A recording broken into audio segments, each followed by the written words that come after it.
Have you heard of the Over the Board Backgammon podcast by Ed Hall? If not, keep watching because he joins me in an exclusive interview in this video. Thank you for joining me. I hope you enjoy this video. Please like and subscribe, and you'll be notified every time I upload a new video. Let me know what you think in the comments below, what you'd like to see in future videos, and I'll work on it. If you love backgammon, you can become a member of this channel, giving you exclusive access to the most popular videos. My book, Backgammon Backgame Strategies, is available. There's a link in the description to where you can get it if you're interested in the lessons. Please contact me via email. My email address is also in the description. Again, in this video, it's my great pleasure to welcome Ed Hall from the Over the Board Backgammon podcast. Hello, Hi, Alex. Nice to meet you. it's a pleasure. How are you doing today? Yeah, I'm good, thank you. It's early in the morning here in New South Wales in Australia, so birds are starting to squawk outside the window. You might hear some of that in the That's recording. great. That's great. So I have some friends in Australia that I play backgammon with or that I Hmm. know. But I'm very, very happy to have you. I know the new Over the Board podcast is very popular. People are really loving it. So I'm excited to talk a lot about that. Uh, but first, I'd like to start with a little bit of background biographical information, if I may. Can you please tell us where you were born and raised? Sure. So I'm from the UK originally. I was born in Manchester.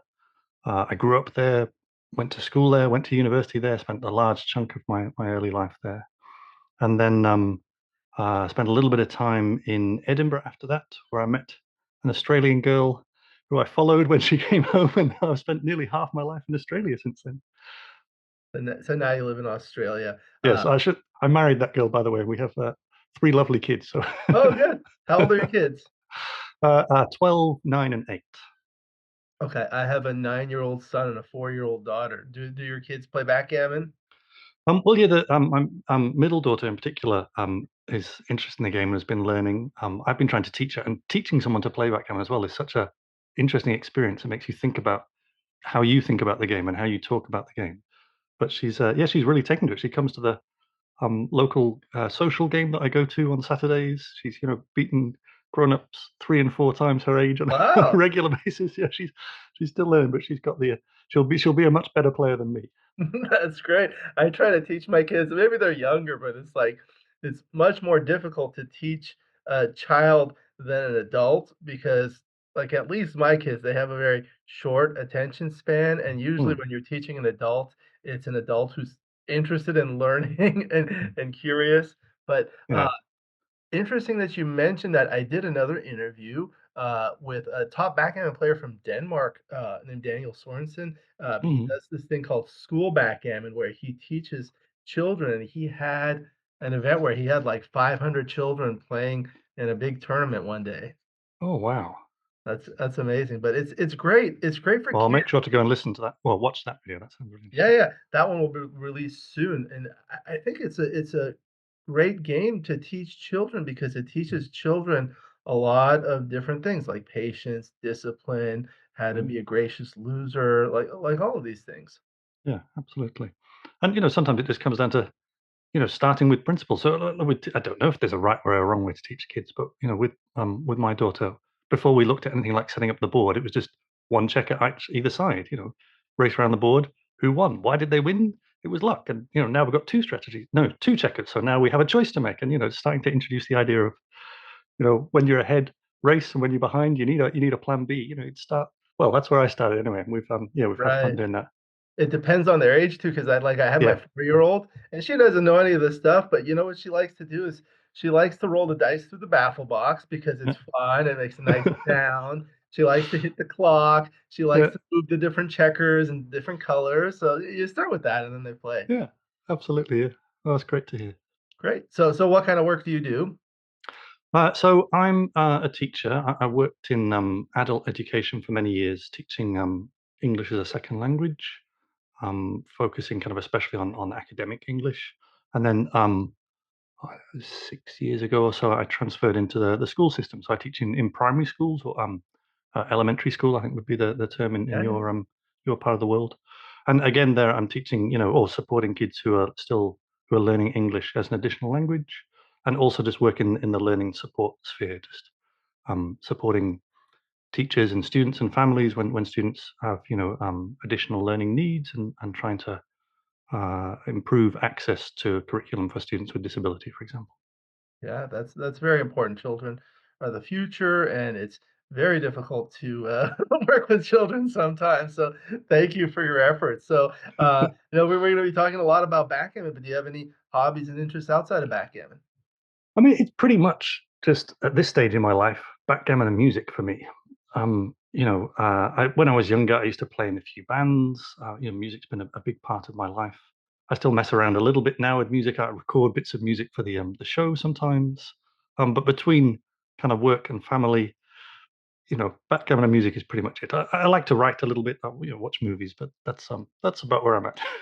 Do you play an instrument? I play a few, and none of them well. Like I don't know. As a kid, there was a piano in the house, and I think even Yeah. before, actually, I probably gave it up once I started having piano lessons. But just sitting down, and kind of working it out myself, I played euphonium, trumpet, and then guitar. Started when I was about 11, and that was a big thing for me for a long time. And now I play a little bit of ukulele, guitar, bass. I played drums for a long time in bands as well. I'm trying to relearn properly how to play sort of the piano now as well. So, yeah, just a little bit of everything. None of it particularly well, just for my own enjoyment. Music is also another good hobby and exercise for children as well.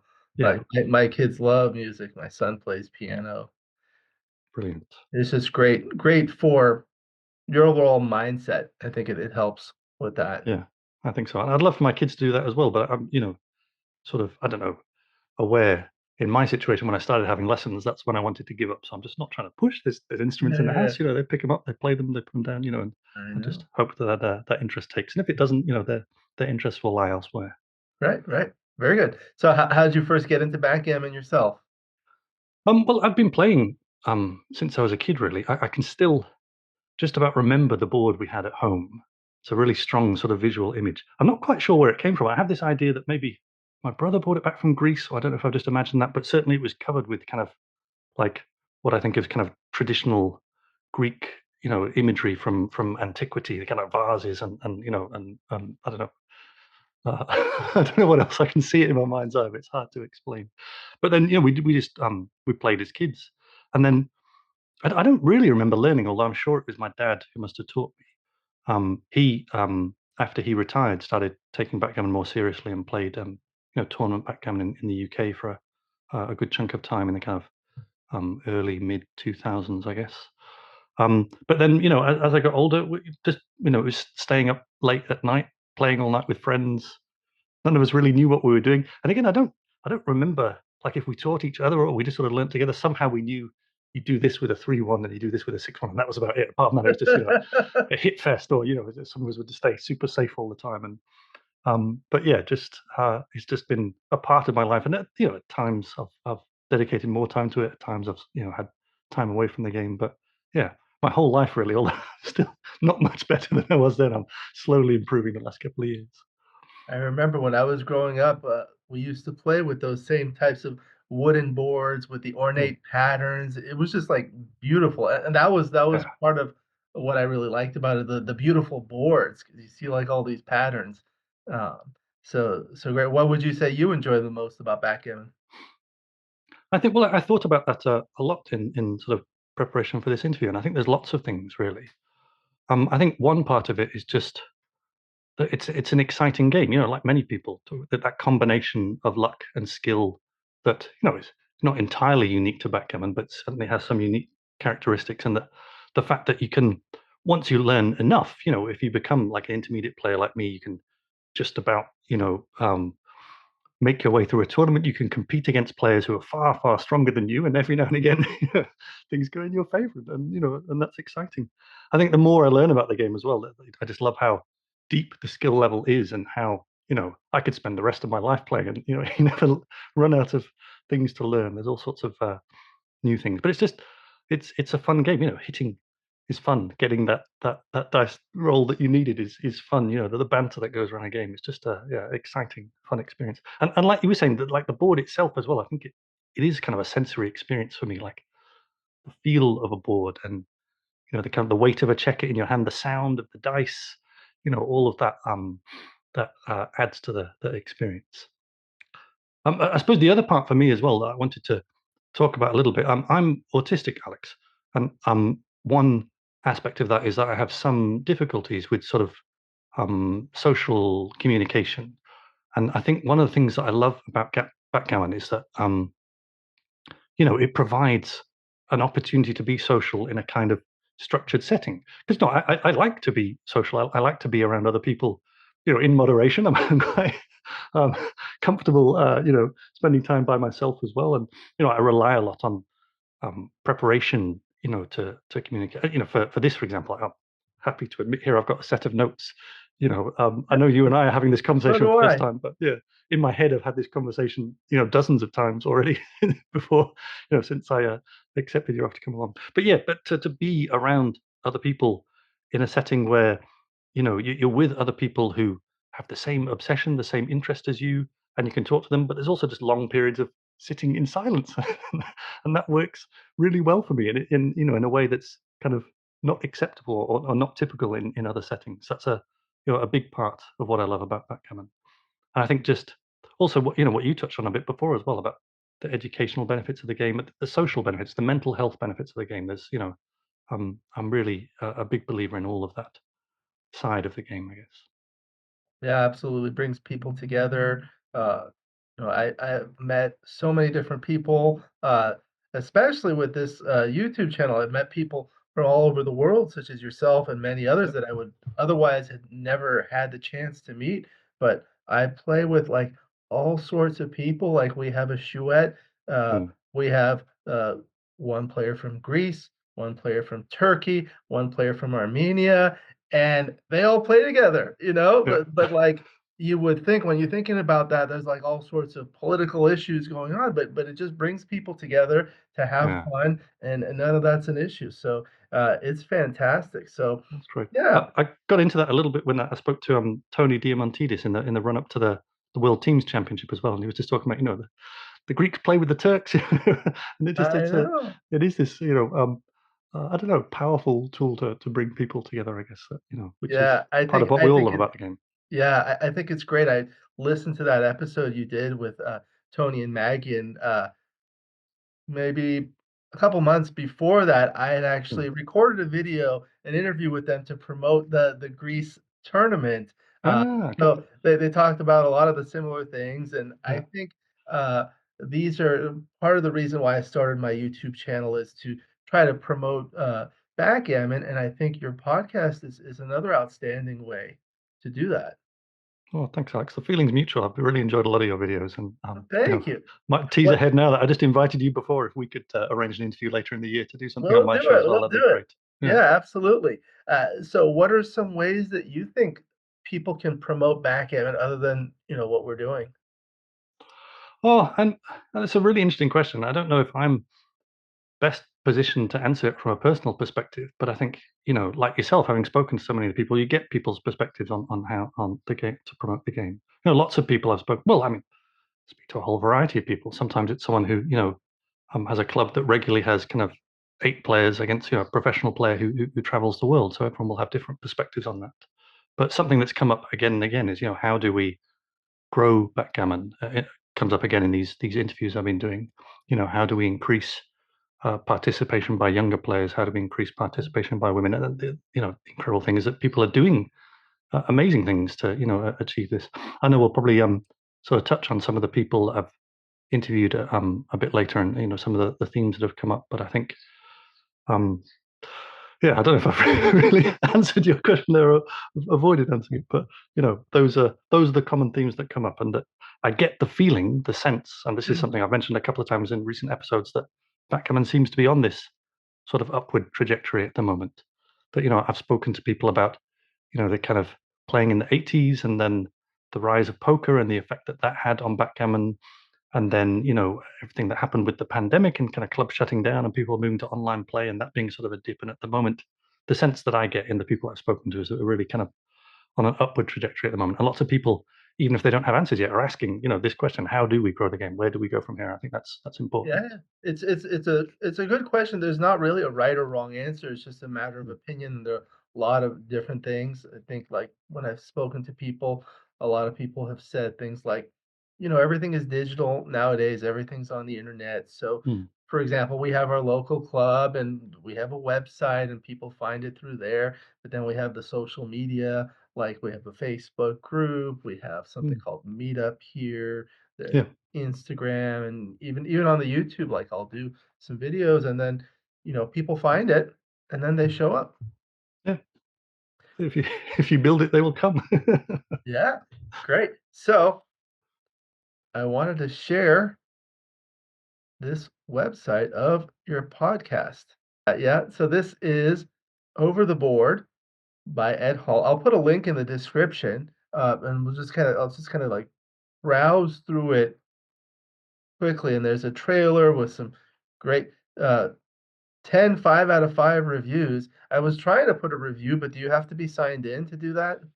It varies across platforms. So Okay. because, unlike sort of YouTube, I'm not just in one platform. I have a like a distributor, so it goes through Spotify, Apple Podcasts. Oh, I see. Okay, so this is like Um, Apple. yeah. So for Apple, you have to be signed in. I think I for see. Spotify, maybe you don't to leave a review, but you have to leave a comment. So it varies a bit from platform to platform.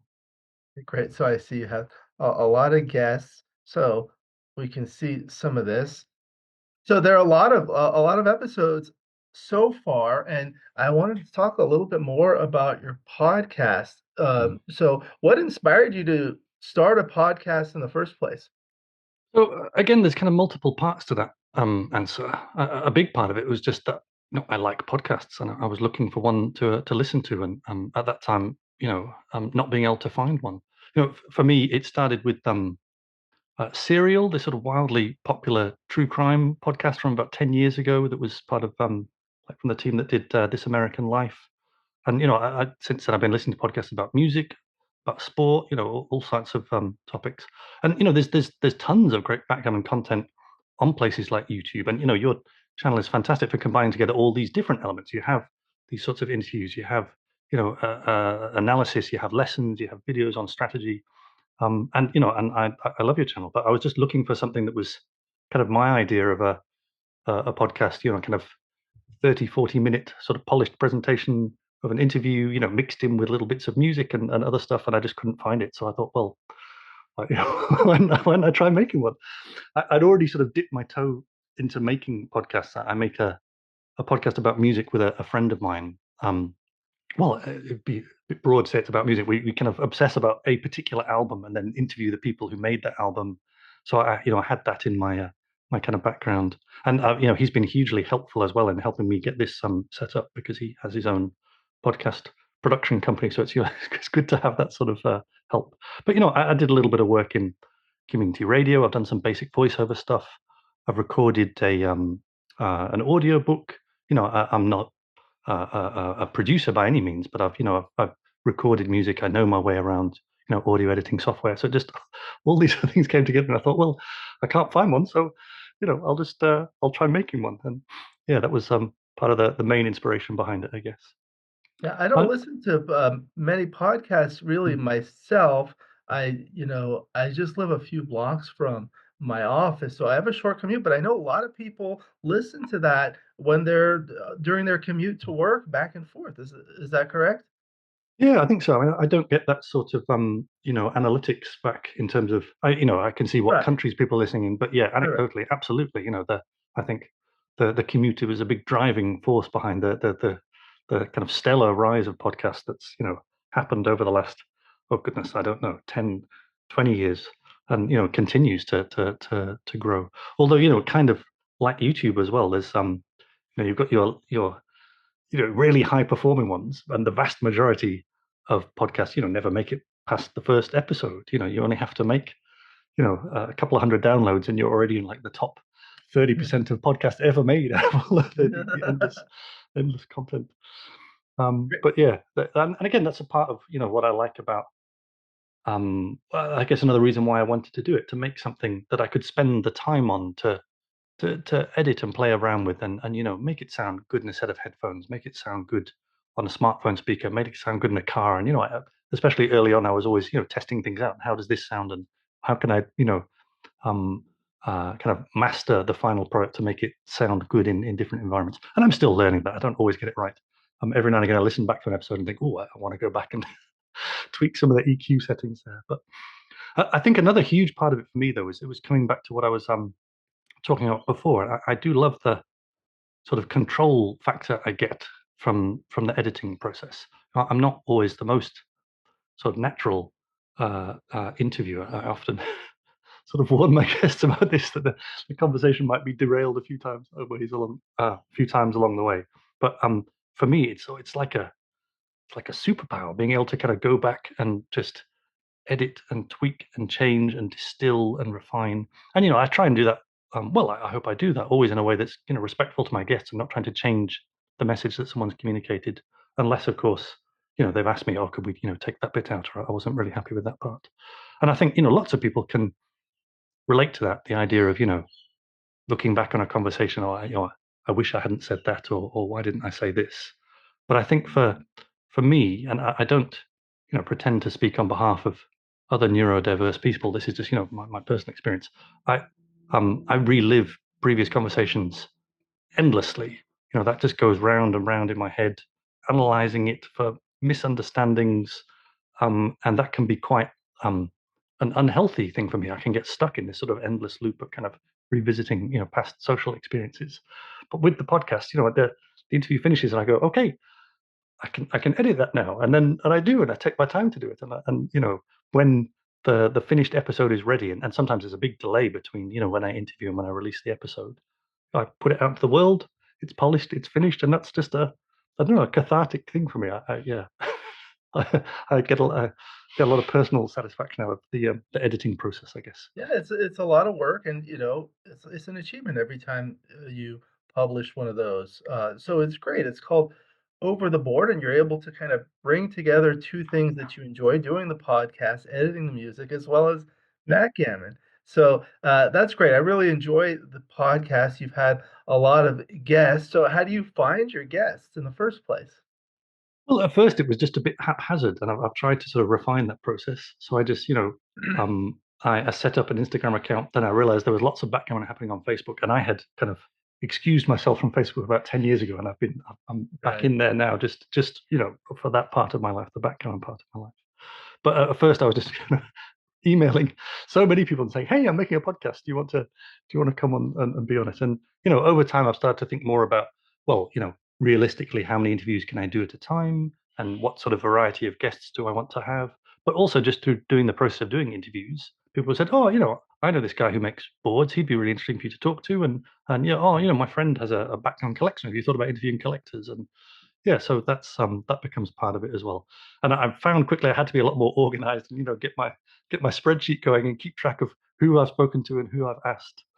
But I think also I've just found that, and I think I'd already sort of come to realize this with the previous podcast, that sometimes you have this idea of, I really really want to interview this person, but sometimes the people that you want to chase and pursue, that's not always the best interview. It's the person who says, "Yeah, sure, I'll do it," and people who love to talk make great interview subjects. So, yeah, sorry, that's a bit of another haphazard answer, but yeah, I suppose there's lots of I ways to know. it. It's I have the same sort of situation because there are a lot of people that I like to have on, but some people, for whatever reason, they don't want to do it, or Mm, they're not good with that kind of thing, which is fine. But you yeah, ask people, and it's fun. I've interviewed a lot of the board makers, and that's fantastic. I've had players, organizers, and it's actually very enjoyable, and I learn a lot about the different aspects yeah, of backgammon. And I think we have a mutual friend, Guy Haslam from Bone Club, and I yeah. did an interview with him recently, and he showed me a tour of his workshop where he makes the boards, and it's just It's amazing, isn't fascinating it? if you've never Yeah. seen something like that. Yeah, yeah, really good. And I guess something as well that I mean, Guy spoke and he he gave the tour to me, but you have the opportunity to show some of this stuff, I guess, to your channel as well. And yeah, Yeah, that's the benefit of video, so yeah, audio is a little bit different. But then I have, like, more things to edit too. I have to edit the video and the audio. it's a lot of work, isn't it? It's a lot of work, but I was in the same situation, and now I kinda, like, have a schedule. I have Mm, things like I have templates, so I can easily do, like, 2 or 3 videos in a single day and then, yeah, put them in the queue, and I got to a point where I have about 2 months worth of videos already in the queue. So Mm, like I was sick recently for a few days, so I took like a week off. I took 2 weeks off and I mhm. didn't do anything, and it's fine. I mean, I try to do one every weekday, but I don't think you're doing that once a week or once every 2 weeks or Fortnightly, I think that's about as fortnight. much as I can manage at the moment, and I'm I know starting to it's think, yeah, that well, maybe I well, need to oh, sorry, go on. when you have a job, you're busy, you have Yeah, kids, it's a lot of work. yeah, it is. I think I need to think about whether I do it every fortnight, or do I do, 9 months and then take a break for 3 months, or do 2 months on, 1 month off, in terms of the longevity of the show. But, for now, I'm certainly continuing with fortnightly while I continue to build the show, but, you have to start thinking ahead. I think lots of people, it's easy to bite off more than you can chew. Yeah. And, I want this to continue for as long as there's anyone listening. If there's one person listening to it, I want to keep making it. So I need to start planning about, how to make it sustainable in the future as well. Yeah, what I found is you have to find out what works best for you and do it like that. Yeah. Uh, so good. So you've had a number of episodes thus far. Who have been some of the most interesting guests that you recall? Well, it's a great question and a sort of difficult one to answer as well, because, you know, different interviews have been interesting for different reasons. And that's one of the things that I want the show to be about, to kind of focus on all aspects of the game. It was a huge thrill talking to Michi early on, who's someone whose books I've read and someone I admire. But, just this week I've spoken to someone, in my hometown in Manchester who, you know, um, knows a bit about the organization of the game there, plays Chouette with a handful of friends. And I think both of those are, perspectives that it's important to kind of put forward. And that's what I want the show to be about, all aspects of the game. I'm talking to Michael Liberopoulos early on. Strato was fantastic as well. Just, if you want to hear stories about, his experiences in the jungles of Costa Rica to the Oh, yeah. first $1 million tournament. Like what I was saying before. Some people are just sort of natural storytellers, and he's one of those. And it was I think my first question was, "Hi, Michael, how are you?" And he spoke for about 40 minutes. It was fantastic. So that was great. Talking to Remy Davenport was really interesting. She's Um, you know, fantastic. yeah, and someone who I became aware of because of her presence online, and she's done many interviews, and that you can read about some of her achievements. But that was just one that also a lot of response from people just saying how they were inspired by what she's been doing, and that's a nice part of doing the show as well, sort of hearing from listeners and people who are interested in what's going on. Um, yeah, I don't know. It'd be hard pressed to sort of choose one particular person because I've enjoyed all the interviews, but I am also interested in talking to people sort of outside of or adjacent to backgammon. So my first interview with a non-backgammon player was an interesting one for me. I spoke to this reporter from the ABC, which is their sort of main government news service here in Australia, who is a tech reporter, and we just talked about the origins of AI and about Rosenblatt and Minsky, and um, the rise of neural nets, and how that was kind of after a kind of a flurry of excitement in the late 50s, early 60s, it was then sort of derided and maligned, and replaced with a very different approach to artificial intelligence, and how all that then changed with backgammon, and in the late 80s, early 90s, and people like Gerald Tesoro and what he did with neural nets, which was in terms of the neural net wider community way ahead of other games. He was a real innovator, I think. Yeah, I don't know. I could just go through the whole list of episodes and talk about things I liked about each interview, but that gives you a taste of some of the things that have been interesting for me. And I think it's a great way to have these people on because you cross promote different things in Mm, different ways on different platforms, and that sort of thing really helps promote backgammon. Like you mentioned, Remy, I had her, and mm, she does a lot of social backgammon, and it's like almost completely different from what I'm used to. And then you have other people like Michi and like other top players like Dirk Sheeman, Mochi, who have mm. their own YouTube channels, and you just kind of cross promote that. Yeah. Um, and I think that's fantastic. What do you know which one has been the most popular podcast episode? Um, I suppose there's different ways to measure that because some of the early episodes, because they've been there for a long time, and often Right. new listeners go back and listen. Some of those are the highest overall numbers, but we'll often sort of measure it in terms of their release window, so the first 48 hours. So that interview with Remy was certainly up there. The most recent one that was a kind of Australian special that featured several different players and different perspectives about the game in Australia was another big one for me. But it's just been overall just kind of gradual increase. It's still I have a small audience, but I get a kick out of the fact that it's worldwide. I've got listeners in some 60 different countries, I guess. And True. what started with a few dozen listens has turned into a few hundred, and now it's sort of going upward of 1,000 a month, and it just I don't know. There'll be a ceiling somewhere, but at the moment it just continues to grow, and that's just a huge thrill for me. I really I get a kick out of doing it. And what I mentioned before as well, just about hearing from people as well, because like we said before, it's available on sort of different platforms, and some of those, like with Spotify, gives you the option to kind of comment on individual episodes. That's not always available on every platform that the show is on. But when someone takes the time to sit down and write an email, and I get messages once a week, and sometimes it's a quick hello on Facebook. Sometimes it's a big long email, people talking about their love of the game and why they like the show and what stories have kind of had an impact on them or inspired them. Again, in the case of Remy, I got several people just saying, wow, that's made changed how I feel about background and what I want to do with the game. And yeah, I can't remember where this answer started. Sorry, Yeah, I've yeah, wandered that's again. fantastic. So a lot of popular episodes. What has been the listener feedback for your podcast? Well, just overwhelmingly positive, really. And I'm sure there's people who, might listen to the show once and think, oh, well, that's not for me. And, you're not going to hear from those. The people that tend to hear from, Yeah, again, because it's usually through, sort of direct communication, it's, people who are enjoying the show. Um, it's been nice because, this is what I wanted to try and achieve to some people to comment and say, it's perfect for my daily commute. And, I've been looking, people who are like me, looking for something to fill this gap in their podcast listening. Um, but yeah, it's just been really positive and like I say, just sometimes really touching when someone takes the time to sit down and write you a long email and tell you their background story and what they love about the game. And yeah, so I'm just still kind of in awe that anyone's listening, and it just makes my day when getting messages from listeners. It's a huge part of what inspires me to keep going with the show and keep trying to grow it. that's great. A lot of people I see really enjoy it, and they make comments on social media. So I appreciate that. What do you see yourself in terms of the future of your podcast? Like, where would you see yourself in maybe a year's time?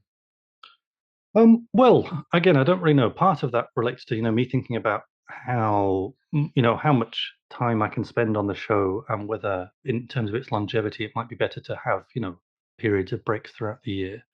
In terms of the content, I mean, I mentioned before, I'm interested in speaking to people sort of outside of the game as well. I'd love to get into psychology more and about, human perceptions of luck, because, luck is a human idea. It's something that we've invented, and speaking to psychologists about that, speaking to mathematicians about that, whether or not they're background players.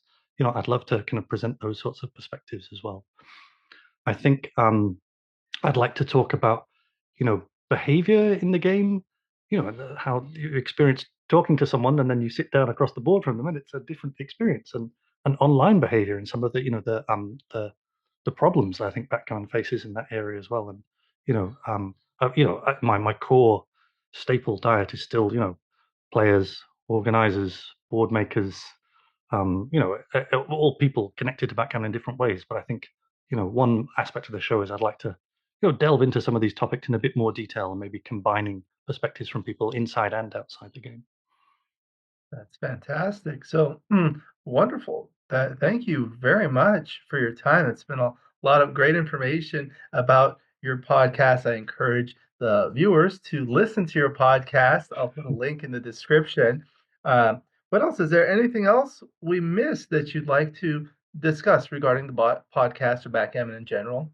Um, well, I suppose just one thing that I thought about again, it relates to lots of your questions about the reason why I chose to make the show and what I want the show to be about and where I want it to go. And just that ultimately I'm interested in stories, and I think that's what I enjoy in the podcasts that I listen to and what I'm aiming to achieve. I think you can take, any group of people that share an obsession or an interest, in this case, backgammon, and you'll find stories. And I want the show to be as much about that, And again, the stories of people who spend their life traveling the world to play backgammon, and the people who, just play once a year with their family. I want to make the show as much about stories as it is about backgammon, I guess. That's fantastic. Well, thank you very much to my new friend, Ed Hall of the Over the Board Backgammon podcast. Do you have any final comments before we conclude the video? Just how much I've been loving your channel, especially having a dig into it the last few weeks. I love the consultation sort of matches between players. I watched John O'Hagan and Kit Woolsey Yeah, yeah, yeah. just a few days ago. I just yeah, yeah, I think what you're doing is amazing. I think lots of people appreciate your show, so I'm just going to take Thank this you. opportunity to sort of send some love your way. I think your show is Thank you. I fantastic. appreciate that. That's actually a similar sentiment to the feedback I get from other people. It's like when you watch these top players play, those are Mm. the most popular ones. They get the most views. But the thing that I found challenging is, there are maybe 100 grandmasters in the world, and not all of them want to be on the YouTube channel, which is Yeah, fine. And now I've kind of gone through like all of them, and some of them are playing each other for the second time. But that's okay because there's yeah. always a new game, something you can learn. So it's a lot Every of game is fun. different. Yeah, great. Very Well, good. thank you so much, Alex. Yeah, thanks for inviting me. It's been really great to get to know you a bit. My pleasure. Look forward to being on your podcast at one time, and if you ever like, you're welcome to join Yeah. again, and we can play a game Sure. on the channel. Yeah, we'll arrange that. All I'd right. love that a lot. Thanks, Alex. My pleasure. Thank you again to Ed Hall from the Over the Board Backgammon podcast. We'll go ahead and conclude the video. Thank you to the viewers for watching. I hope you enjoyed this video. Please like and subscribe, and you'll be notified every time I upload a new video. Let me know what you think in the comments below, what you'd like to see in future videos, and I'll work on it. Again, if you love backgammon, you can become a member of this channel, giving you exclusive access to the most popular videos. My book, Backgammon Strategies, is available. There's a link in the description to where you can get it. And if you're interested in the lessons, please contact me via email. My email address is also in the description. I look forward to seeing you in future videos, and until then, keep rolling your dice.